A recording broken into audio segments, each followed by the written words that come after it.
Il est 12h47, l'épidémie de Covid. On est en direct avec le professeur Antoine Flahault, épidémiologiste, directeur de l'Institut de santé globale de Genève. Bonjour Antoine Flahault.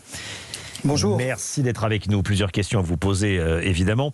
Déjà, je voulais qu'on revienne sur les interrogations de Martin Hirsch, le patron de l'assistance publique Hôpitaux de Paris, qui se pose des questions sur la gratuité des soins pour les non-vaccinés. En clair, il se demande s'il ne faudrait pas faire payer les non-vaccinés malades du Covid qui arrivent à l'hôpital. Qu'est-ce que vous en dites, vous ?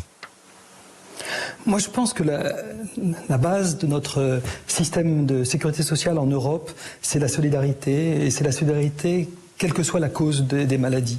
On ne reproche pas aux gens qui fument d'avoir un jour un cancer du poumon, on les plaint. On ne reproche pas aux gens qui ont un accident de voiture, même parce qu'ils ont un taux d'alcool trop élevé dans le sang, d'encombrer les hôpitaux. On les plaint et on les soigne. Donc je pense que c'est seulement inacceptable d'envisager de ne pas soigner avec tout l'effort de la nation, toutes les personnes qui y sont nées et qui y résident.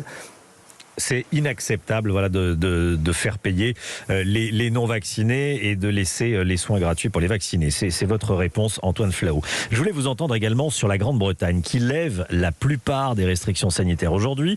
Le Danemark, qui connaît comme la France d'ailleurs des nombres records de cas de Covid, lève les restrictions. Le Danemark, ça sera le 1er février prochain, la semaine prochaine. Pourquoi la France ne ferait-elle pas la même chose ? Alors, quand le Danemark parle de santé publique, ça vaut toujours la peine de l'écouter. Parce que c'est un pays qui a une très grande performance sanitaire à tous les niveaux, y compris dans cette pandémie. Si on regarde le nombre de décès depuis le début de la pandémie, le Danemark en a 3 fois moins que la France. Donc, de décès par Covid, oui. J'entends. La couverture vaccinale du Danemark est très élevée, très proche de la France, un peu meilleure. Elle est à 84% de gens qui ont reçu au moins une dose. En France, c'est 80%. La commission de l'épidémie du Danemark, qui est une sorte de conseil scientifique auprès du gouvernement, composé d'experts, a jugé que l'Omicron était moins virulent, que la vaccination était très élevée et que les capacités hospitalières étaient suffisantes pour absorber la charge actuelle, mais aussi une augmentation prévisible de la charge avec les semaines qui vont venir.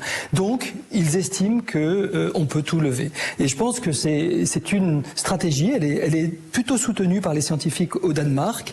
Elle est évidemment très discutée par les scientifiques dans le monde parce que c'est un changement de paradigme dans la gestion de cette pandémie qui est liée en grande partie d'une part à l'Omicron et d'autre part à cette vaccination très élevée. Donc si on coche les cases, et peut-être les Français peuvent regarder s'ils cochent aussi ces 3 cases que sont la capacité hospitalière, la vaccination et puis le fait que l'Omicron soit jugé moins virulent, alors peut-être que la France peut se rapprocher de ce type de mesures. Le Royaume-Uni, c'est un peu différent, je trouve.